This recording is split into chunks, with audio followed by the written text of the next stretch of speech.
Welcome to the विविध विचार। विविध विचार में आपका स्वागत है। इस वक्त हम जनपद मुजफ्फरनगर के इवान हॉस्पिटल में मौजूद हैं, जहां पर हमारे साथ सीधा जुड़ने वाले हैं कैंसर रोग विशेषज्ञ, कैंसर के स्पेशलिस्ट सर्जन डॉक्टर चिराग जैन जी, जो कि मैक्स हॉस्पिटल से आते हैं प्रत्येक मंगलवार को और यहां पर सभी पेशेंट देखते हैं। कैंसर किन कारणों से होता है, क्यों होता है, किस तरह की इनके हॉस्पिटल में कैंसर के लिए सुविधाएं हैं और भी बातों पर चर्चा करने के लिए सीधा हमारे साथ जुड़ने जा रहे हैं। Sir, thank you. सबसे पहला क्वेश्चन तो मेरा यही रहेगा कि कैंसर किन कारणों से होता है? देखिए, कैंसर के कारण कई होते हैं, डिपेंड करता है कि किस ऑर्गन में कैंसर है। अगर हम शुरू करें मुंह के कैंसर से, तो मुंह के कैंसर का सबसे कॉमन कारण 80 से 90% पेशेंट्स में कारण होता है तंबाकू का सेवन, चाहे वो तंबाकू चबाने के फॉर्म में हो, बीड़ी, हुक्का या सिगरेट पीने के फॉर्म में हो। दूसरा होता है अल्कोहल। तो जो लोग तंबाकू या मदिरा का सेवन करते हैं उनमें मुंह के कैंसर सबसे ज़्यादा पाए जाते हैं। अगर हम बात करें ब्रेस्ट कैंसर की, तो ब्रेस्ट कैंसर यूजुअली होता है हार्मोनल चेंजेस की वजह से या एक्सेसिव वेट की वजह से, स्मोकिंग की वजह से, और 10 से 20% पेशेंट में वो एक फैमिली हिस्ट्री की वजह से भी होता है। ज़्यादातर कैंसर्स अगर हम वैसे बात करें तो आजकल के खाने पीने के जो तौर तरीके हैं, इनमें माइक्रोवेव का इस्तेमाल होता है, फ्रोज़न फूड का इस्तेमाल होता है, प्रोसेस्ड फूड खाना जैसे चिप्स का पैकेट लिया, कोल्ड ड्रिंक ली, उस तरीके के खाने पीने के कारण, तेल घी के कारण, और एयर पोल्यूशन भी एक बहुत बड़ा कारण है, जिसमें लंग कैंसर भी कॉमन आ जाता है। और साथ में lung cancer most commonly smoking की वजह से होता है। सो अलग अलग कैंसर के अलग अलग कारण होते हैं। डॉक्टर साहब, कैंसर के लक्षण क्या होते हैं? कैसे पता लगता है कि ये कैंसर हो रहा है? क्या इसके लक्षण? बात वहीं पर आती है कि अगर हम मुंह के कैंसर की बात करें तो मुंह का कैंसर मोस्ट कॉमनली प्रेजेंट होता है मुंह में कोई ऐसा छाला जो 2-3 हफ्तों तक दवाई के सेवन के बावजूद ठीक ना हो। तो ऐसे केसेस में मुंह में जब कोई छाला हो और 2-3 हफ्ते तक ठीक ना हो तो उसमें कैंसर की तरफ सक जाता है। ब्रेस्ट कैंसर की बात करें तो एक ब्रेस्ट में गांठ जो कि धीरे धीरे बढ़ रही हो और जिसमें कुछ ज़्यादा दर्द ना हो। ये बहुत इंपॉर्टेंट बात है याद रखने की, क्योंकि ज़्यादातर पेशेंट्स जो आते हैं वो कहते हैं सर एक गांठ तो है लेकिन उसमें दुखन नहीं थी, दर्द नहीं थी, तो हमने नहीं दिखाया। लेकिन गौर करने वाली बात यही है कि ब्रेस्ट में अगर कोई गांठ है और उसमें दर्द नहीं है तो उसमें ज़्यादा शक जाता है कैंसर होने। इसी तरह पेट के कैंसर में पेशेंट को भूख कम लगना, खाना खाते ही उल्टी जैसा लगना, पेट का फूल जाना, मुंह खून की उल्टी होना, या फिर काली लेटरिन आना या लेटरिन में खून जाना, साथ में कोई पीलिया होना, वज़न कम होना, ये सब पेट में कैंसरों के लक्षण होते हैं। और लंग कैंसर की बात करें तो खांसी होना, खांसी में ब्लड आना, या फिर 3-4 महीने तक खांसी ठीक ना हो पाना, वज़न कम होना, भूख कम लगना, अगेन लंग कैंसर्स में ये मोस्ट कॉमन सिम्टम्स होते हैं।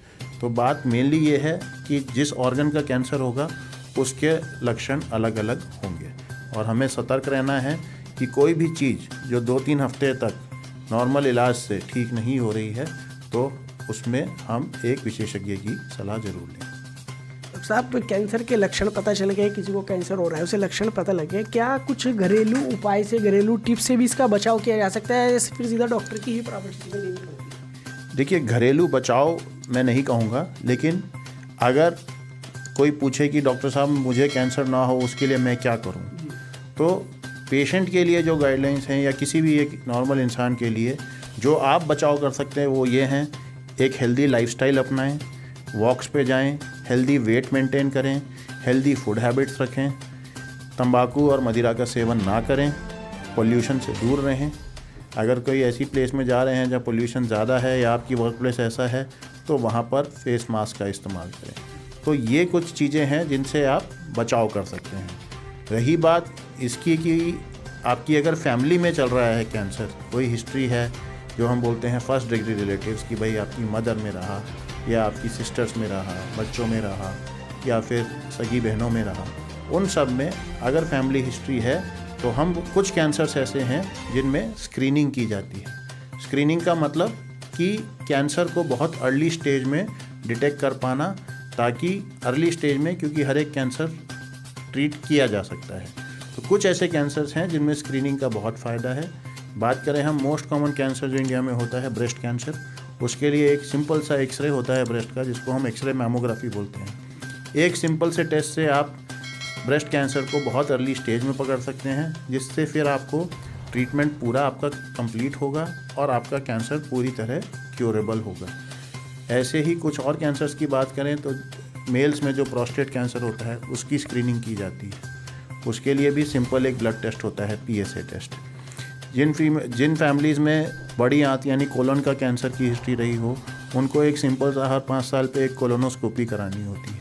तो ऐसे कुछ कैंसर्स हैं जिनको हम स्क्रीनिंग से जल्दी पकड़ सकते हैं ताकि उनका टाइमली इलाज हो सके और लाइफ का एक्सपेक्टेंसी बढ़ सके। डॉक्टर साहब, आप अपनी सेवाएं मैक्स हॉस्पिटल दिल्ली में देते हैं। अब जनपद मुजफ्फरनगर में प्रत्येक मंगलवार इवान हॉस्पिटल भोपाल रोड पे ही बैठ रहे हैं। लगभग कितने समय से आप यहाँ पर आ रहे हैं? मैं यहाँ इवान हॉस्पिटल मुजफ्फरनगर में लगभग पिछले 1 से 1.5 साल से आ रहा हूँ। पहले 2 हफ्ते में एक बार आता था, फिर क्योंकि यहाँ पर मुझे रियलाइज़ हुआ कि काफ़ी पेशेंट्स यहाँ पर ट्रीटमेंट के लिए रह जाते थे, तो उन्हीं पेशेंट्स को जिनको मैंने ट्रीट किया वहाँ पर, उन्हीं के अनुरोध पे कि डॉक्टर साहब आप आ रहे हैं लेकिन हर 15 दिन में बड़ा मुश्किल होता है, आप थोड़ा और जल्दी आएँ। तो अब मैं यहाँ पर प्रत्येक मंगलवार आ रहा हूँ और जैसा कि मैं देख पा रहा हूँ उसका बेनिफिट डायरेक्टली पेशेंट को मिल रहा है। काफ़ी पेशेंट्स हैं जो मुजफ्फरनगर के मैंने वहाँ पर ट्रीट किए हैं और वो सब ऑपरेशन के बाद यहीं पर दिखाने मुझे आते हैं, तो उनका एक ट्रैवल टाइम बच जाता है। उन्हें हर हफ्ते की एक सुविधा मिली हुई है कि यहाँ घर बैठे उनको अपना जो भी डाउट्स हो वो क्लियर कर लेते हैं। ऐसे ही कोई पेशेंट जो उसका नया डायग्नोसिस बनता है कैंसर का, तो उनका सारा वर्कअप जो है ऑपरेशन से पहले का वो हम यहीं पर कर लेते हैं ताकि दिल्ली में आने का उनका टाइम बचे और रोज़ रोज़ उनको अस्पताल का चक्कर ना लगाना पड़े। जनपद मुजफ्फरनगर के अब तक कितने पेशेंट आप देख चुके हैं? बात करें अगर देखने की, तो देखने में तो 150-200 पेशेंट देखे होंगे। कुछ 30-40 हमने ऑपरेट भी किए हैं पिछले 1 साल में, जो कि बहुत अच्छा नंबर है। किस किस प्रकार के कैंसर का इलाज आप करते हैं डॉक्टर साहब? क्योंकि आपने बताया कैंसर काफ़ी प्रकार का होता है, तो आप स्पेशलिस्ट भी हैं कैंसर के, तो आप किस किस चीज़ में? जो मेरा ट्रेनिंग रहा है उसके मुताबिक मैं मुंह के cancer, breast cancer, thyroid cancer, फेफड़ों का कैंसर, पेट का कैंसर, बच्चेदानी का कैंसर, किडनी और यूरिनरी ब्लैडर का कैंसर और सॉफ्ट टिश्यू सार्कोमास, तो हर प्रकार के कैंसर, सिर्फ ब्रेन ट्यूमर छोड़कर या हड्डियों का कैंसर छोड़कर मैं इलाज करता हूँ। डॉक्टर साहब, एक लास्ट सवाल रहेगा मेरे पे। दिल्ली हो या फिर मुजफ्फरनगर, हॉस्पिटल काफ़ी है। आपसे क्वेश्चन किया जाए कि आप ही के पास क्यों, आप ही के हॉस्पिटल में क्यों, ऐसी क्या फैसिलिटी है कि आप ही के पास क्यों है? ये बड़ा अच्छा सवाल है, क्योंकि आजकल हर अस्पताल कैंसर का एक ब्लॉक खोल देता है। लेकिन बात करें अगर हमारे हॉस्पिटल की जहाँ पर हम काम कर रहे हैं, सबसे पहली बात है कि हमारे हॉस्पिटल में एक डेडिकेटेड कैंसर टावर है 200 बेड्स का, जहाँ पर सिर्फ कैंसर के मरीज़ों का इलाज होता है। कैंसर का इलाज सिर्फ एक डॉक्टर से कंप्लीट नहीं हो सकता। कैंसर का इलाज में आपको रेडियोलॉजी सर्विस चाहिए, जैसे कि एक्सरे, CT स्कैन, MRI। फिर आपको स्टेज पता करने के लिए होल बॉडी पेट स्कैन चाहिए। फिर आपको ट्रीटमेंट करने के लिए कैंसर सर्जन की आवश्यकता है, रेडिएशन वाले डॉक्टर की आवश्यकता है, मेडिकल ऑन्कोलॉजिस्ट की आवश्यकता है, और साथ में कुछ मरीज़ ऐसे भी होते हैं जो बिल्कुल एंड ऑफ लाइफ स्टेज पे हैं, लेकिन उनको भी एक तरीके के साइकोलॉजिकल सपोर्ट की ज़रूरत होती है या फिर पेन एंड पैलिएटिव सपोर्ट की ज़रूरत होती है। तो अगर इन सब को देखें तो एक छत के अंडर इस तरीके की कॉम्प्रिहेंसिव सर्विसेज नहीं मिलेंगी। बहुत जगहें हैं जहाँ पर कैंसर के लिए भाई कैंसर का सर्जन है या रेडिएशन वाले डॉक्टर हैं, या रेडिएशन वाले डॉक्टर ही कीमोथेरेपी भी दे रहे हैं। वो एक अच्छी चीज़ है कि कम से कम इलाज तो करवा पा रहा है पेशेंट, लेकिन एक ही छत के नीचे सारे सुपर स्पेशलिस्ट का अवेलेबल होना और पेशेंट को ये विश्वास होना कि अगर मैं इस अस्पताल में हूँ तो चाहे मेरे को कोई भी दिक्कत हो वो सब इसी छत के नीचे हो जाएगी। ऐसा नहीं कि कहीं कोई और से डॉक्टर बुलाया जाएगा या किसी एक चीज़ के लिए मुझे अस्पताल से बाहर जाना होगा।